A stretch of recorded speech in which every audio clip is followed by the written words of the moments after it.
Welcome, the Lord's chosen. Relax. If you were truly the villain, they wouldn't be this scared of losing you. That's the funny part, isn't it? The same people who claim to be all-powerful practitioners, the ones flexing candles, talismans, and secret rituals are suddenly shaking because you went quiet, healed a bit and started minding your business.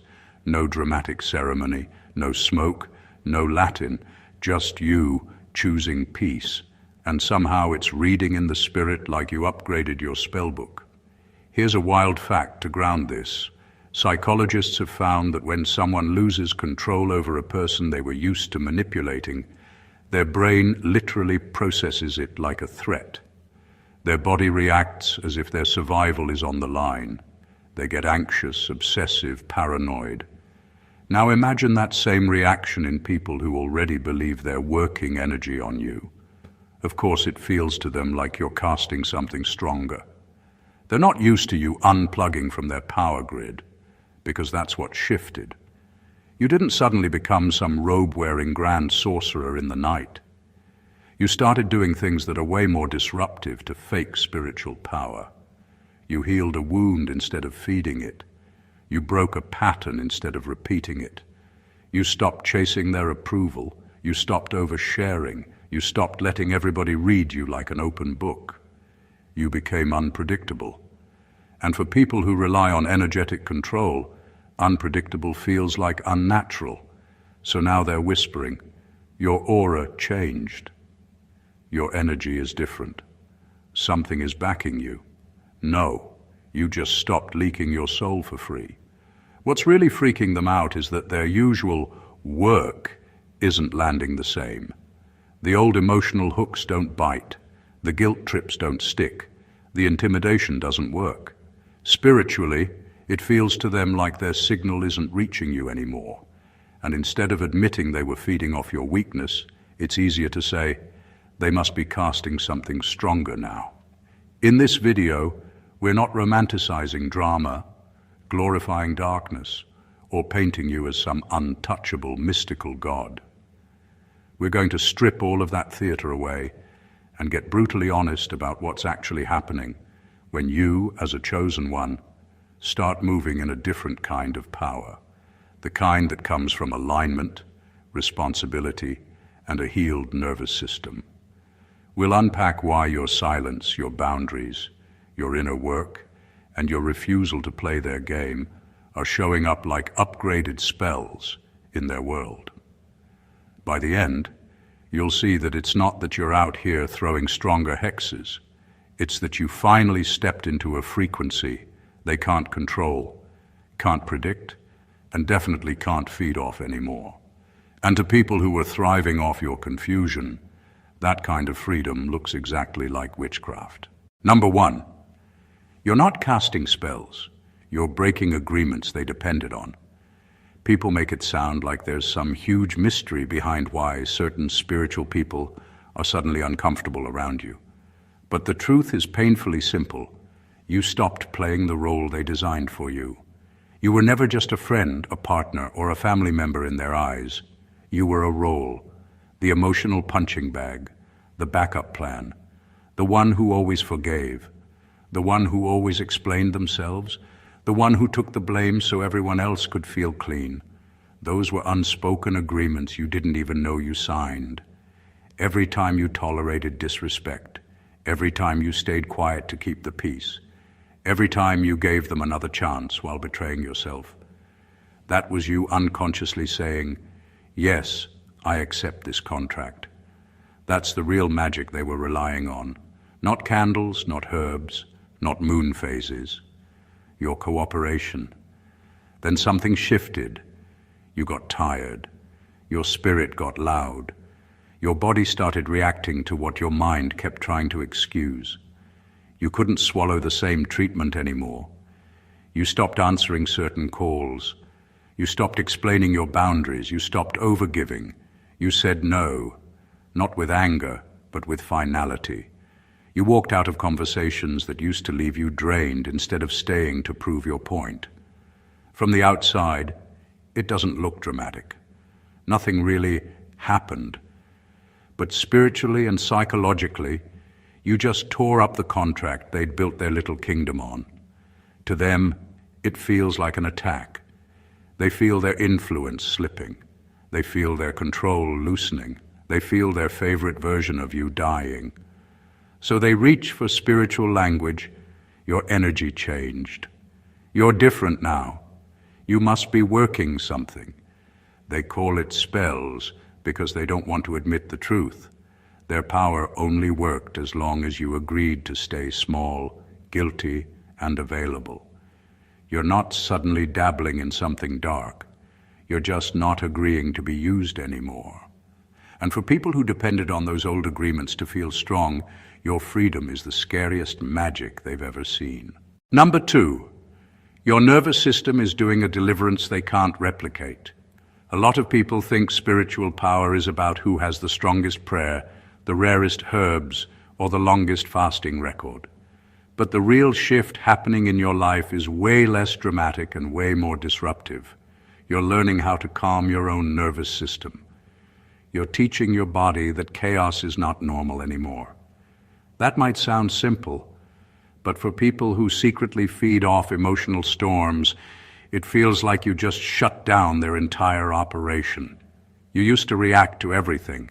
One message, one rumor, one off comment, and your whole body would go into panic mode, heart racing, overthinking, replaying the situation in your head, sending long texts, trying to fix everybody's perception of you. That constant state of fight or flight made you easy to control. All anyone had to do was press one of your emotional buttons, and you'd dance.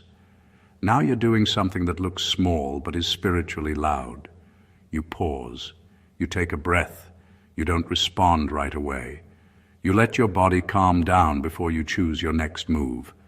You're learning to sit with uncomfortable feelings without immediately running to fix, explain, or defend. You're learning to walk away from conversations that spike your anxiety instead of staying just to prove you're not the problem. To them, that's a crisis, because their rituals, their manipulation, their guilt trips were built on one thing: your emotional reactivity. They needed you triggered. They needed you unstable. They needed you so overwhelmed that you'd accept any spiritual solution they offered, even if it kept you dependent on them. But now your body is learning that peace is safer than panic.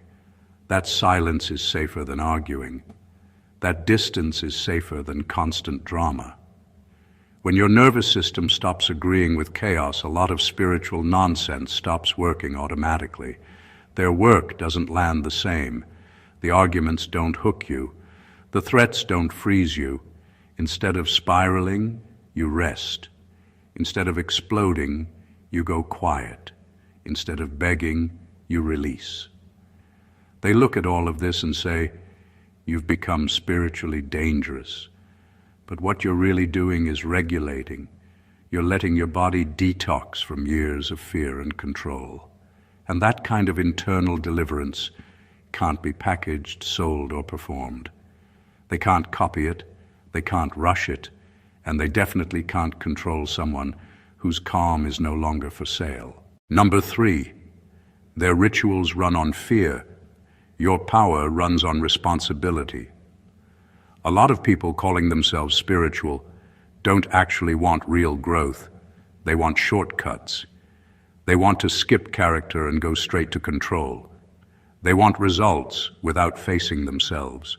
That's why so much of what passes as spiritual work is secretly built on fear. Fear of loss, fear of punishment, fear of being exposed, fear of being alone. Fear is the fuel that keeps their rituals running. You used to live on that fuel too. You were scared of saying no, scared of being misunderstood, scared of walking away from toxic love, fake friendship, or controlling mentors. So you went along. You over-explained. You begged. You adjusted your boundaries to keep the peace. You accepted things you knew were wrong because the fear of losing people felt heavier than the pain of staying. Then something inside you shifted. You got tired of constantly outsourcing your life to vibes, readings, and other people's discernment. You stopped asking, what are they saying about me in the spirit, and started asking, what am I allowing in my reality? That's responsibility. It's not glamorous. It doesn't get applause, but it's where true power begins. You started owning your patterns. You admitted hard truths. I ignored red flags. I stayed longer than I should have. I chose comfort over self-respect. That honesty is a kind of spiritual earthquake, because once you accept that you participated in your own oppression, you also realize you can participate in your own freedom. Now your focus isn't, what are they doing to me? But what am I agreeing to that keeps giving them access? That switch terrifies people who built their influence around your fear. If they can no longer scare you with threats, prophecies, or rejection, they lose leverage. You're not running to them panicking about every dream, every shift in energy, every setback. You're taking responsibility, changing habits, closing doors, setting boundaries, cleaning up your choices. Fear-based power always needs a villain to blame and a victim to control. Responsibility removes both. You're no one's villain and no one's victim. You're accountable. That's why your presence feels so heavy to them now. Their rituals can't compete with someone who's not afraid to say, yes, I messed up, but I'm also the one fixing it. That's not a spell. That's maturity. And to people still hiding behind smoke and mirrors, maturity looks like dangerous magic. Number 4, you stopped being an open port for spiritual spam. For the longest time, you were an easy target without even realizing it. Any energy, any person, any random thought that crossed your path could latch onto you, influence your mood, and bend your decisions. Your mind and emotions were like an open Wi-Fi network, broadcasting signals to anyone willing to connect. You didn't even need to try. People's projections, manipulations, and drama found their way straight in, and you absorbed it, often believing it was part of your own experience. That openness made you predictable, malleable, and easy to control. Then something changed. You started saying no, not necessarily out loud, but in your energy, in your presence, in the way you refused to react to every ping, every subtle manipulation. You became selective. You started recognizing which thoughts belonged to you and which were intrusions. Boundaries became your shield, silence became your ally, and discernment became your default mode. Suddenly, not everything and everyone could plug into your system anymore. You were password protected, and that's when people noticed. The same ones who thrived on your availability, your reactions, your emotional bandwidth, suddenly felt like you'd grown too powerful. Their usual access points, the guilt trips, the whispers, the manipulative guidance, even subtle judgment, started bouncing off instead of sticking. Your calm indifference, your refusal to respond to every vibration, your careful curation of what energies you let in, felt like sorcery to them. What they can't admit is that you didn't need to learn spells, rituals, or secret techniques to become untouchable. You just reclaimed your system. You refused to be a conduit for every random thought, fear, or scheme. You upgraded your internal firewall, and that's the kind of power that can't be copied or forced. To anyone who relied on feeding off your open state, your boundaries feel like a supernatural act, and that's why you're suddenly too powerful in their eyes. Number 5, they're not afraid you'll curse them. They're afraid you'll expose the trick. People who hide behind spiritual power but operate from ego are not actually scared of you throwing something back at them. They're not lying awake at night thinking, what if this person curses me? What really keeps them on edge is the possibility that you'll finally see through the performance and stop playing along with it. Because a lot of what they've been doing isn't deep mystery or sacred wisdom. It's emotional manipulation with props. Candles, cards, incense, spiritual language. I saw this about you. Spirit told me that. Your destiny is tied to me. all of it can be used as costume and stage lighting for something very basic: control. As long as you believed they had access to some secret realm you couldn't reach without them, you would second-guess yourself and overtrust them. The real shift started the moment you realized, wait, this wasn't destiny. This was somebody's agenda. The reading that always left you more dependent on them. The word that always confirmed their importance in your life. The warning that just happened to keep you from walking away from them. Once that clicks, the spell is broken, because their power was never actually spiritual, it was psychological. Your clarity is the one thing they can't defend against. You don't even have to argue. You don't have to expose them on social media, call them out publicly, or start a spiritual war. You just stop treating their performance like prophecy. You stop treating their opinions like divine law. You stop rearranging your life whenever they look at you long and say, I'm picking up something. You walk away from the stage and go live your life. That's what terrifies them. Revenge, they can spin. They can turn it into, they're attacking me, they're jealous, they're in darkness now. Exposure is different. Exposure is when people quietly notice, their discernment only ever benefited them. Or, funny how their warnings only protect their position. When you stand in your own discernment and stop being impressed, you don't destroy them.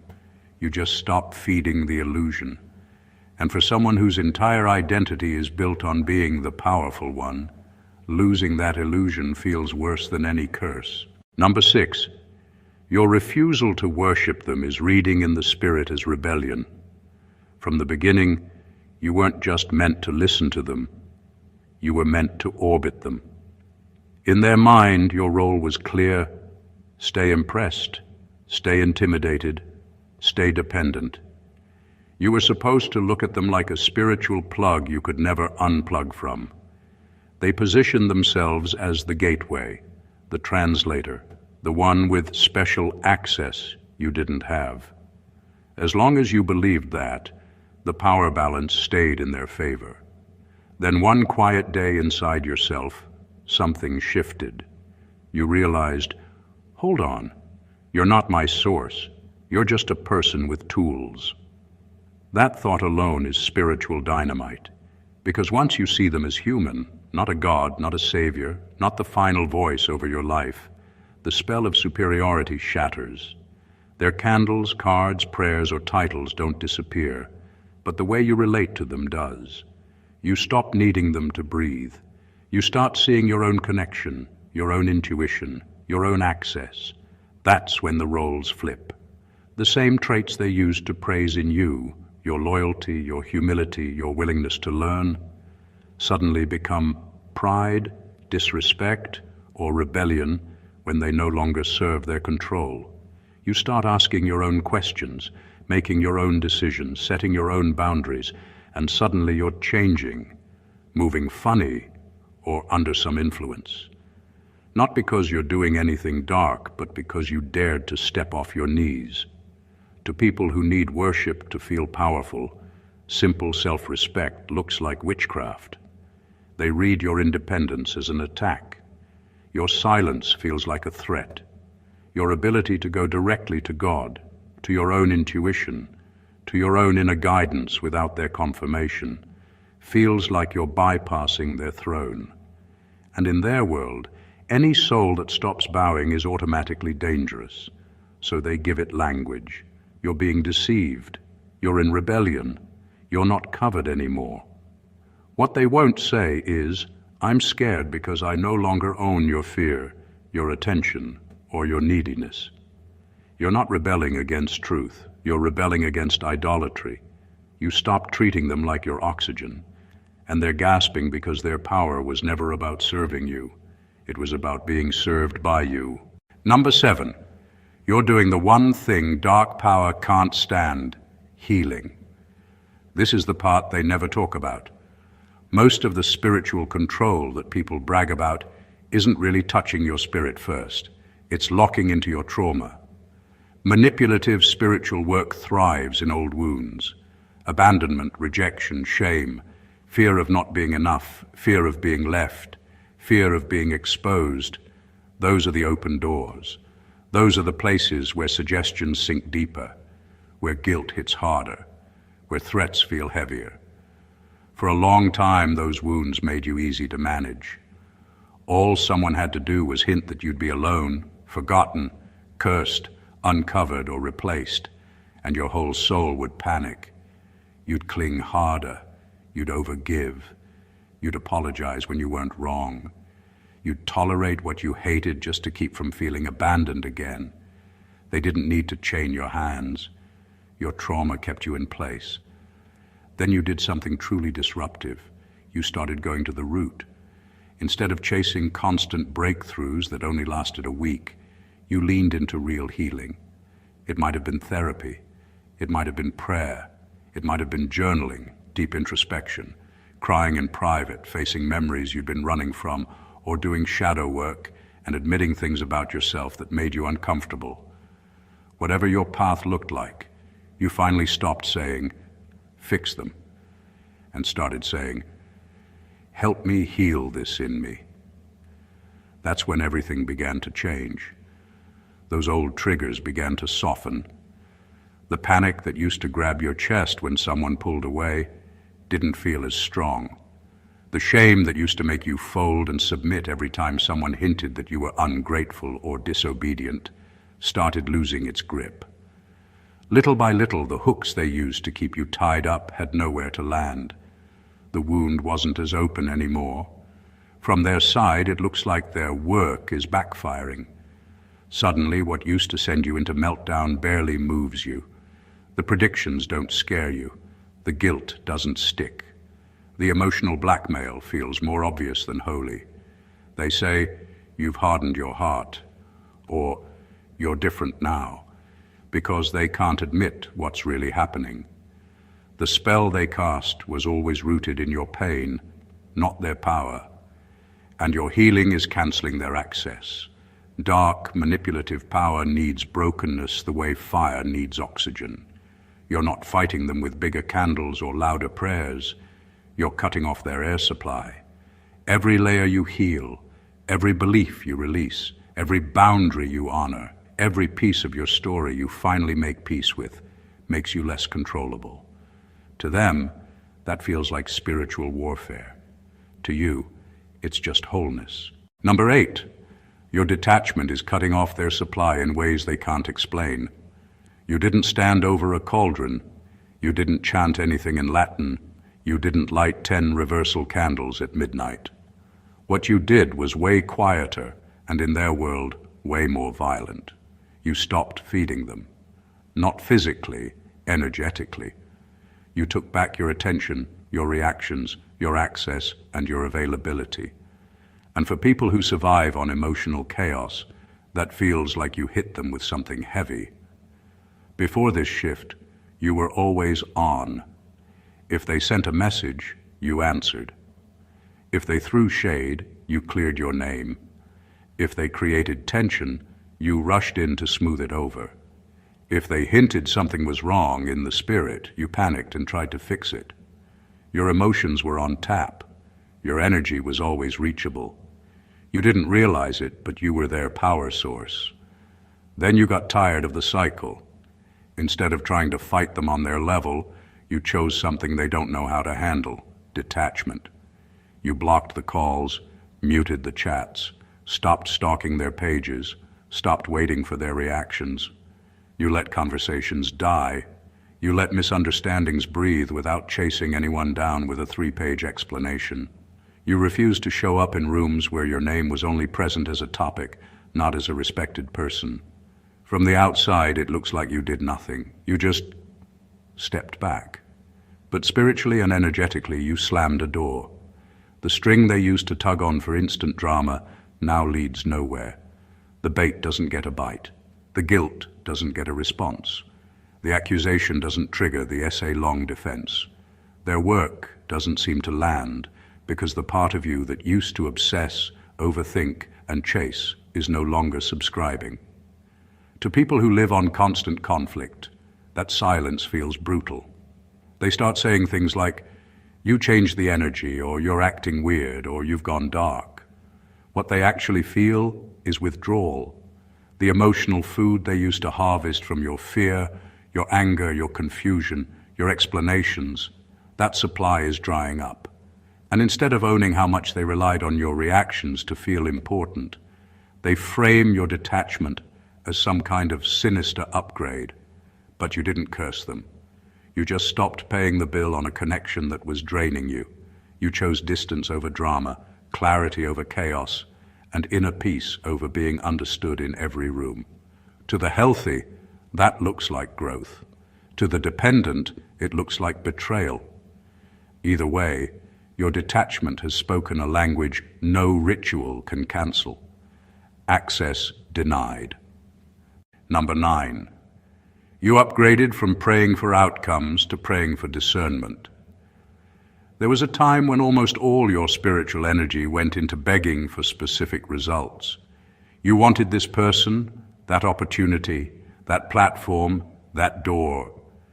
Your prayers, affirmations, manifestations, whatever language you used, were all centered on, "Make this happen for me." And some people around you loved that, especially the ones who positioned themselves as the ones who could help those doors open. They could confirm what you wanted, agree with your desires, and attach themselves to your journey as the supposed key holders. Then something broke inside you in the best way. You got tired of chasing things that kept draining you once you finally got them. You got tired of calling disappointments attacks when deep down something in you knew that wasn't really for you. You started to see the pattern.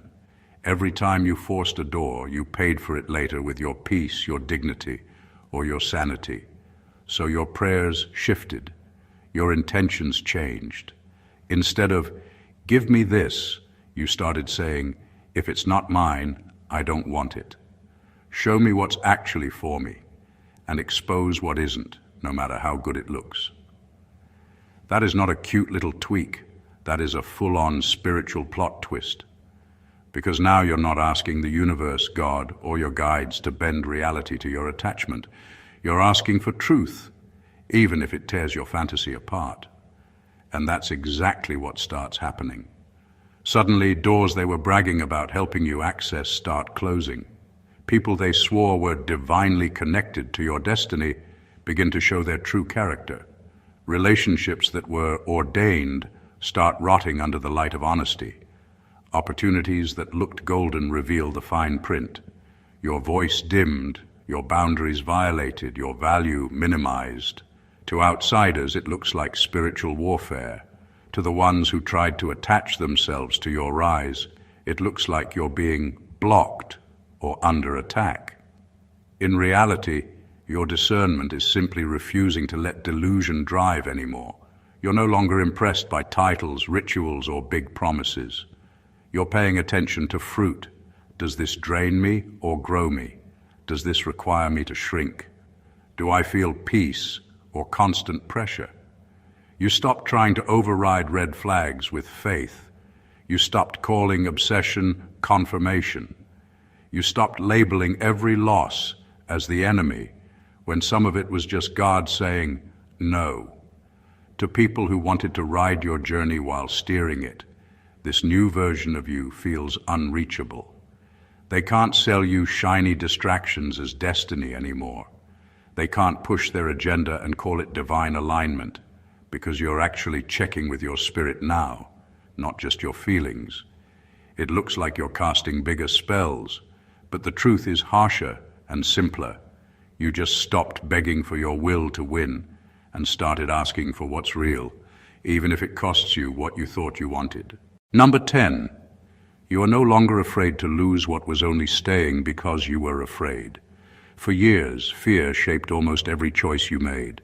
You held on to people, places, and opportunities that no longer served you, simply because letting go felt riskier than staying.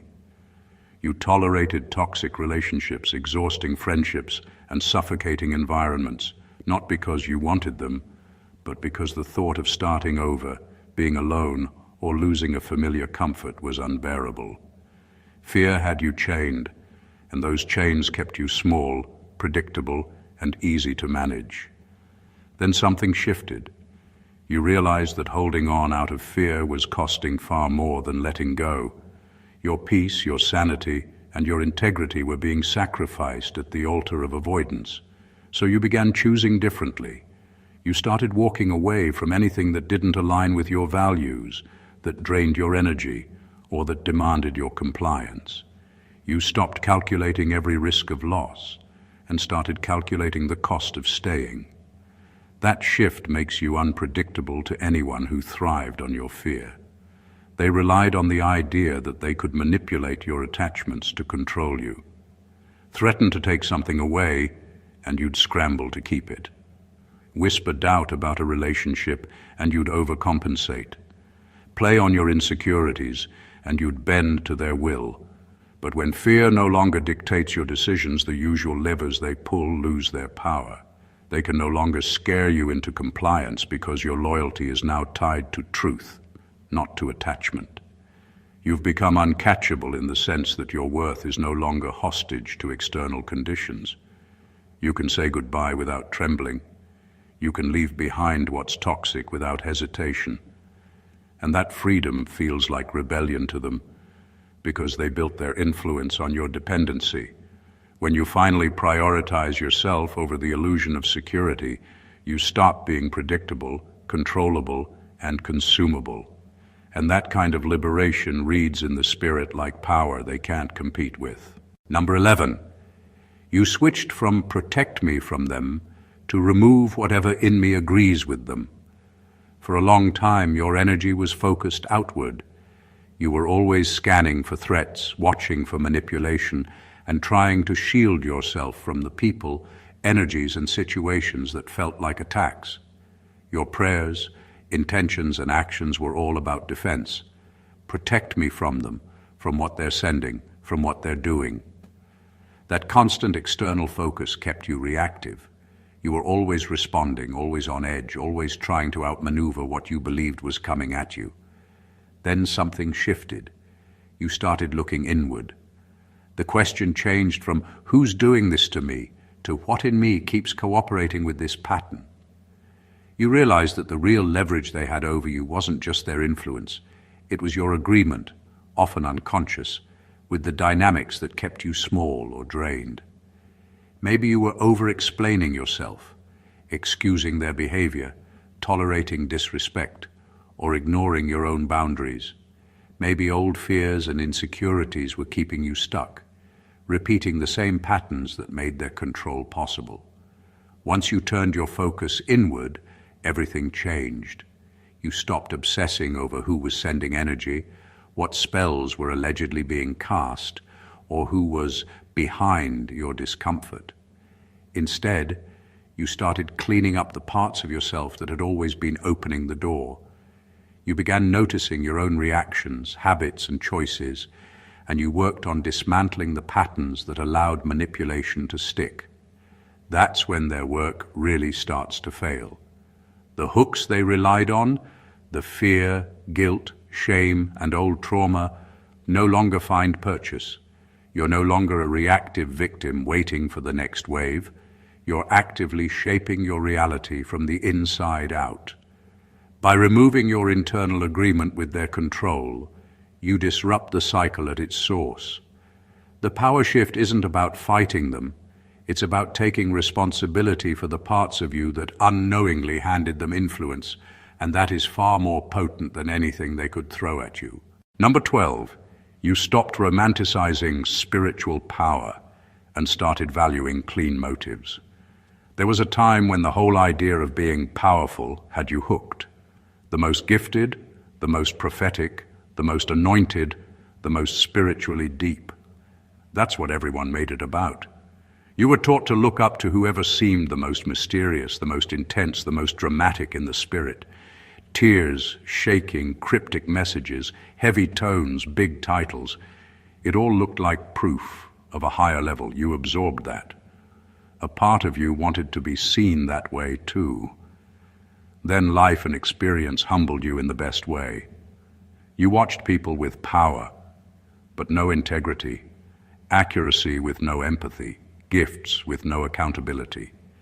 You saw how easy it was to cloak control, manipulation, and ego in spiritual language. God said. Spirit showed me. I discerned. It started to feel less like holiness and more like a performance with incense and a soundtrack. So your priorities shifted. You stopped chasing intensity and started craving purity. Not perfection, purity. Clean motives, honest intentions, quiet alignment. You became less impressed by who could pull the loudest reaction and more impressed by who could apologize, who could tell the truth even if it cost them followers, who could say, "I don't know," instead of faking a revelation. You started asking yourself harder questions. Why do I want this platform? Why do I want them to listen to me? Why am I really drawn to this connection? And if the answer was ego, validation, or control, you started backing up. On the outside, that humility looks weak to egotistical practitioners. You're not trying to compete for spiritual spotlight, so they assume you're naive or less advanced. They misread your refusal to theatrically flex your insight as lack of depth. But that's exactly what makes your influence so hard to counter. You're not playing the same game. Your power stopped being about impressing people and started being about not deceiving them. That shift carries a different weight. Your words land deeper because you're not using them to manipulate. Your silence is cleaner because it's not about punishing, it's about protecting your peace. Your boundaries aren't revenge, they're clarity. When you speak, you're not trying to control anyone's choices. You're offering truth and letting them be free. That is terrifying to anyone whose ministry or practice depends on dependency. Clean motives are a spiritual force, all on their own. When your heart posture is, "I don't want to own you, I want you free," even if that freedom takes you away from me, you move in a realm they can't copy. They can mimic your language, your style, your topics, but they can't fake the energy of someone who has nothing hidden behind their help. People feel that. Over time, the theatrics get loud, but your steady, quiet authenticity starts exposing them without you even trying. You didn't stop being powerful. You just stopped needing it to be a show. And that's why the power you carry now is so unnerving to them. It's not built on hype, control, or image. It's built on clean motives. And no matter how dramatic someone's ritual looks, it will never outweigh a heart that's not secretly trying to own the people it claims to serve. Number 13. Your life is slowly becoming the evidence they can't manufacture. For a long time, they were the ones controlling the narrative. They knew how to stage deep moments, how to say the right words at the right time, how to create spiritual atmospheres that made everyone feel like something big was happening. They could orchestrate confirmations that lined up a little too perfectly, drop vague prophecies that always sounded on point, and create intense emotional highs that felt like encounters. It was a whole production, and you were cast as the one who was blessed to be in their presence. But productions don't last forever. Eventually the lights turn off, the incense clears, and life continues. And that's where the truth starts quietly separating itself from the show. Because what they can't manufacture is fruit over time. They can't fake a peace that follows you home when the room is empty. They can't fake the way you sleep better at night because you're no longer at war with yourself. They can't fake relationships that are actually healthy, mutual, and safe instead of codependent, controlling, or built on spiritual fear. They can't fake decisions that age well.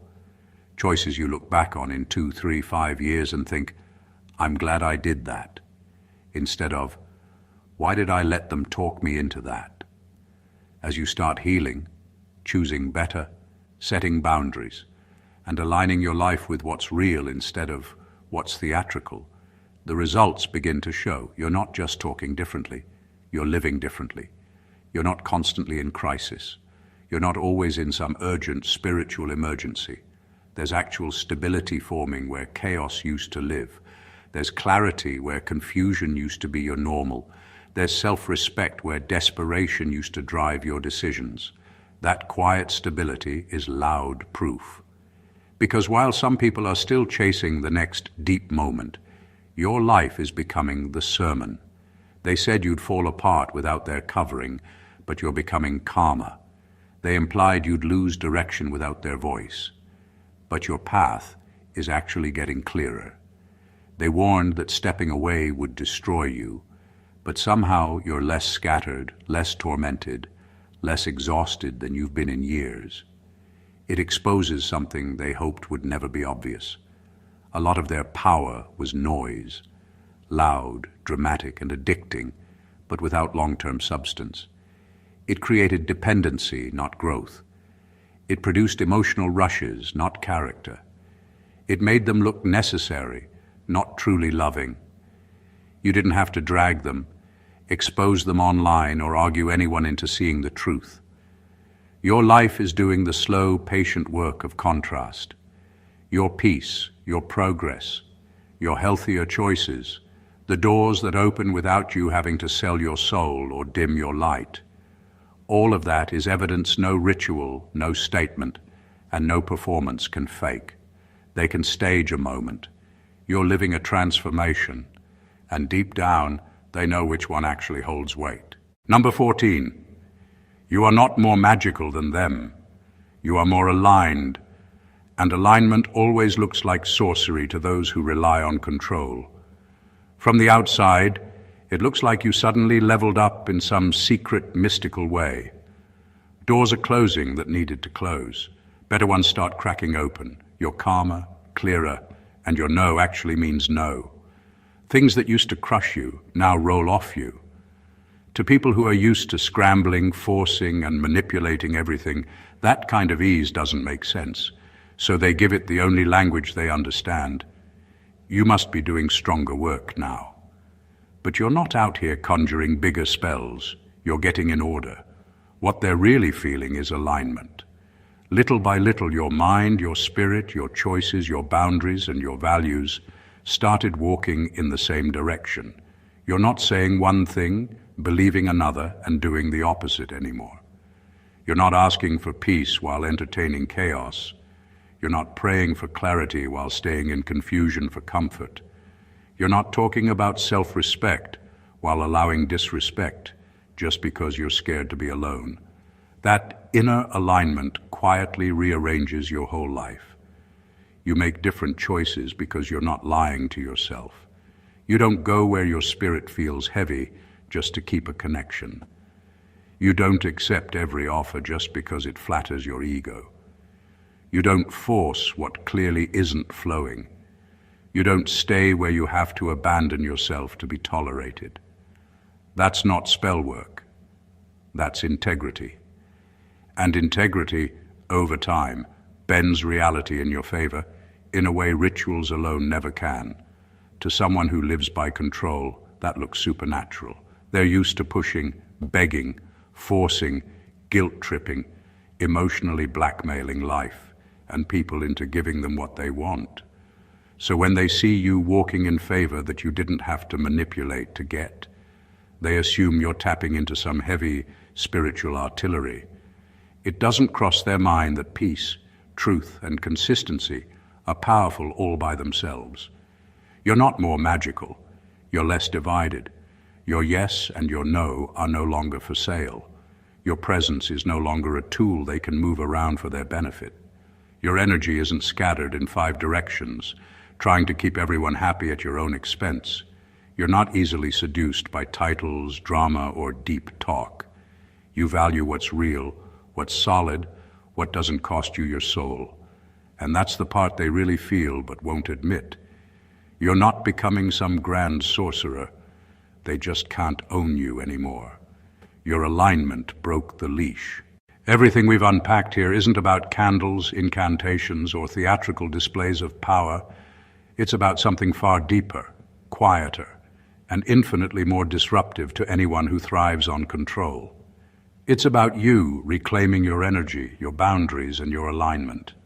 Every shift you've made, every boundary you've enforced, every fear you've faced, every old pattern you've healed, has changed the game in ways that no ritual or performance could. You're not casting stronger spells. You're simply refusing to be available for manipulation, refusing to feed the chaos, refusing to agree to contracts you never signed. That refusal looks like power to the outside world, because they are used to obedience, compliance, and emotional accessibility. Your nervous system is delivering what manipulative practices cannot replicate. Your clarity exposes their illusions. Your discernment shuts doors they tried to pry open for you. Your detachment starves them of the supply they depended on. Your willingness to lose what isn't aligned gives you a freedom they can't predict or control.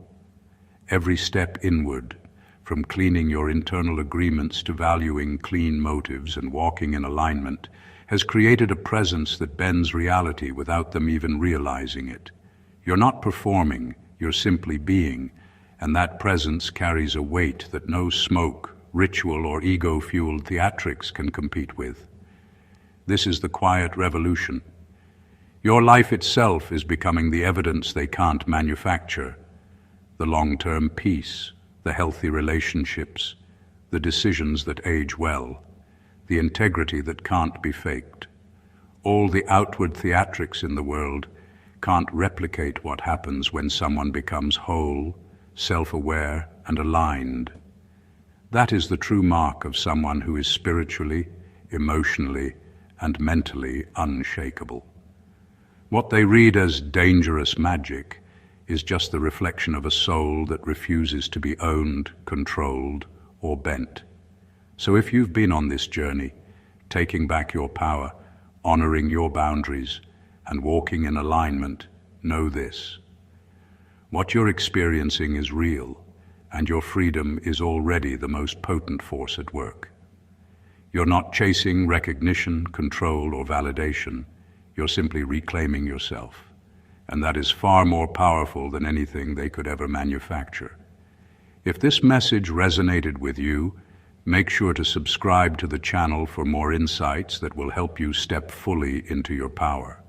Hit the like button if this spoke to your soul, share it with someone who needs this clarity, and drop a comment below to let us know how you're taking back your energy and walking in alignment. This is your moment, your journey, and your freedom. Own it unapologetically. Stay blessed always.